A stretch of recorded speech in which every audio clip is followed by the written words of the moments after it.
Tommy, pleasure to meet you. Thank you for meeting with us here. No problem. I have to ask, the press conference just wrapped up. It was quite the scene, especially on the back end. What did you make of that whole scene? You know, it is what it is, isn't it? All that scuffling at the end, it's all good for press and media and all that sort of stuff, but I'm not here for that. I'm here to fight. It's their kind of show, isn't it? It's the Jake Paul and Tyron Woodley show. I'm here to do a job on Sunday, and whatever comes after that comes after that. Does it embarrass you at all? Do you feel like this is bad for the sport of boxing? I don't think it's bad for the sport of boxing. The stuff that they was arguing over, so I hear, calling people's mothers and stuff, that's embarrassing. We're fighting men. We're about to fight on Sunday. So why are mothers getting brought into this? It just shows the type of people that you're messing with, just stupid really. So I don't really buy into any of that stuff. You were right in back of Jake, and of course you have a history. Yeah. What was that like for you? I said this to everybody with a pair of ears. I said, he's all right talking to me and all this smack when I'm halfway across the world in the UK, but when I'm there and I'm on the same table as him, he didn't even turn around and look at me. Didn't do nothing like I said he wouldn't, because he's got no cojones. That's why. What about backstage, behind the scenes? Nothing. Any interaction? Nothing. I've walked past him, I've looked at him, I looked at his whole team, nothing. What does that tell you about him? It tells me that this man is more of a businessman than a fighter, and that's the difference here. Me, I like to get in there and have a fight and do what I've been trained to do. This man here, he's just thinking about pound signs, and that's the reason why you won't see no eye contact with me. That's the reason why he won't mention my name. He tries to avoid it at all costs. He is what he is. Jake Paul's a businessman, not a fighter.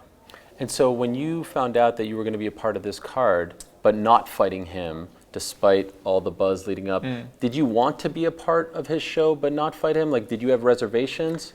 This, for me, is a win-win. I'm not focusing on Jake Paul at all. Jake Paul is not coming into my mind. It's all about Anthony Taylor and getting that job done on Sunday.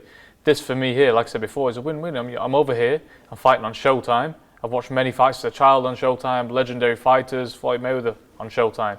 So it's a great stage for me to be on. It's a great platform to be on. My first fight out here in the US on Showtime. So I'm taking it with both hands. I'm in a really good place at the minute. I'm fit and healthy. I'm ready to perform for everybody. Did you think that an opportunity like this, Showtime, pay-per-view, America, would come this soon in your career? No, definitely not. If you'd have told me this 2 years ago that I'd be fighting on Showtime in the USA, I'm live on pay-per-view, I'd have laughed in your face and said, oh, jog on mate, leave me alone. But no, it's come. But, I'm glad that it's came this early because I'm training, I feel like I'm ready for it.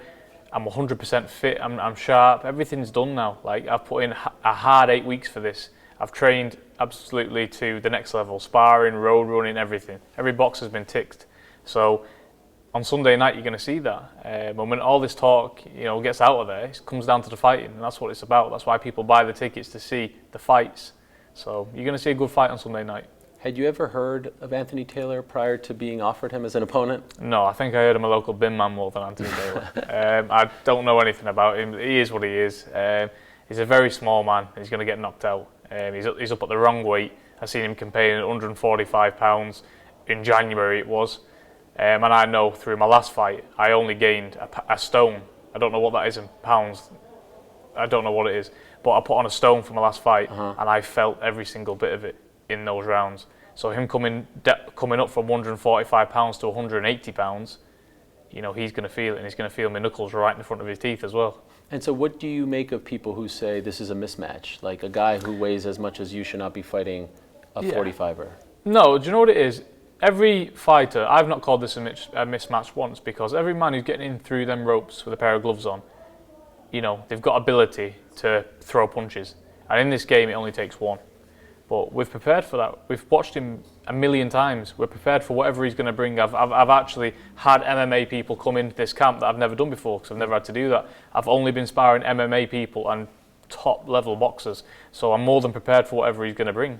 Do you mind sharing some of the MMA names? Yeah, so a big part of it was called K Musa. I think he's fought in the UFC maybe once or twice. He's over there in England. He's with Bellator now, I think, and he's really good at striking as well in the UFC. Because it's very rare to find a UFC fighter who's very good at striking. So he brought him in, and his friend actually beat Anthony Taylor in a fight. So he was like our little insight there, and we had great spars. It was good. So there's nothing for me to worry about for this fight. What about the trolling, the internet stuff? At any point, does it get on your nerves? No, I mean, what people forget is, with this trolling stuff, ever since I went on Love Island 2 years ago when I came out, I've had this every single day for 2 years. You become accustomed to it. I've had every single message you can think of under the sun sent to me. I've had everything said about me. I've had everything said about my partner. It doesn't get underneath my skin. This is a fight game. Sticks and stones will break my bones, but names will never hurt me. He has even talked about your partner, Molly. Does that bother you? Is that too far? No, he's just digging his own grave. He's digging his own grave because, I'm a level-headed guy. I don't let anything ruffle my feathers, and certainly Anthony Taylor is not going to ruffle any feathers of mine because he is what he is, isn't he? His best friend, Jake Paul, his buddy, has served him up as cannon fodder because Jake's not got the minerals to jump straight in there with me. Oh, let's test Tommy out against my sparring partner, see how he is, see how strong he is. I know all this, so he better have a chat with his buddy backstage because I think Jake Paul's done him a bit dirty. In a weird way, Love Island, was it a gift and a curse for you? Because on the one hand, you were a fighter before that show. You're from a fighting family. You would have been a great fighter without the show. But then it also opened you up to this, but it also introduced you to the love of your life. So how do you feel about it in hindsight? Do you wish you never did it? No, it's definitely a blessing for me because, don't get me wrong, I never seen that in my career path at all. I thought I was just going to box and, purely box. But then I got introduced to this whole new entertainment side of things, a whole new wave coming in. So, it's a blessing because, right now I'm sat here talking to you, I'm on Showtime. Would that have come without going to Love Island? Probably not. All Love Island's done for me, and I've said this many times, it's kind of sped up the process. I've got the following like a world champion would have. I'm having opportunities a world champion would have. And, it's just come a bit early. It was always going to come because I always had self-belief, always. And all Love Island did was expose me to the public and the world even more, and it's just brought them opportunities forward. And, it's led me here. I know Molly was a little upset she couldn't come. Is she coming? Did she figure that out? We're trying to sort some stuff out at the minute, but rules are rules, and we're going to see what we can do. But if she's here on fight night, fantastic. But even if she's not here on fight night, it doesn't make no odds to me because I'm not thinking about Molly on fight night. I'm not thinking about anybody else apart from my opponent. So it doesn't matter who's here. I could be here by myself. It's still going to stay the same. I do have to ask, your father, John, spoke to BT recently and said he was a little upset with you. That you went to the wedding and he kind of stormed out of the camp. What is the state of your relationship with your father now? Yeah, no, my dad argue like, me and my dad always argue like cat and dog in the gym. It's a father-son relationship. It always is going to be like that. Molly's mother and stepdad now got married, and he thought, like every father would, I'd be going to the wedding, I'd be drinking, I'd be having cake, but that was nothing of the sort. I was going there, I had my meal preps in my bag, had my water there. I was there, I went to bed early and then came home. I think as a father, you're overprotective and he's just looking out for me at the end of the day. But the fact is, I didn't do anything bad at the wedding. I wasn't drinking, I wasn't eating cake. As you can tell, I'm bang on weight. So, everything's been resolved. I was speaking to my dad this morning. I'm updating him regularly this week, telling him what I'm doing, what I'm eating. And everything's fine, Of course, it's upsetting that he can't be here. But again, rules are rules. But a trademark of a great fighter is to carry out a game plan in the ring. Or the cage, you might refer to. And that's exactly what I intend to do being over here. I'm going to take the game plan that I learned at the gym, take it on the airplane, take it overseas, and bang it in that ring there, make him very proud. So no more. You guys are good now. Oh, we're good. We always was good. All the newspapers talk about, I'm sure that's new to you to a degree as well, like your family business being all over the place. Yeah, I mean, it is. We've seen it all before with Tyson. Tyson has been in this spot, for a while now, we could say. So, all these tabloids and press things, we've all seen it before. I don't really care about anything that goes on. As long as my family's okay, me and my team are okay, and we know what we're doing, then that's all that matters to me. People like to nitpick your opponent's records and talk about this guy. Is that fair for a guy who's had 6 pro fights? Is it fair? I mean, most people aren't fighting names 6 fights in, at least in boxing. Yeah. Do you think that you get unfair criticism because of your name? I think I get a little bit more because I'm in the limelight, and obviously Tyson's my brother. I get a little bit more than I should, but does it bother me? No, because I had 10 amateur fights as a 15-year-old lad. I've had 6 professional fights. The aim of this game isn't to rush in and fight for the title straight away. It's to have them title fights and win it. I think that's what a lot of people mistake, nowadays. They have these title fights and they rush into things and they lose. I don't want to do that. I want to take these title fights and win. And that's why I'm building my resume up nice and slowly, that when I get there and I've not been rushed, I win and I can move on to the next level. This is what it's all about, just taking our time. I'm 22 years old. There's no rush. 2 last quick things. Did you hear him at your open workout heckling you, and if so, was that annoying?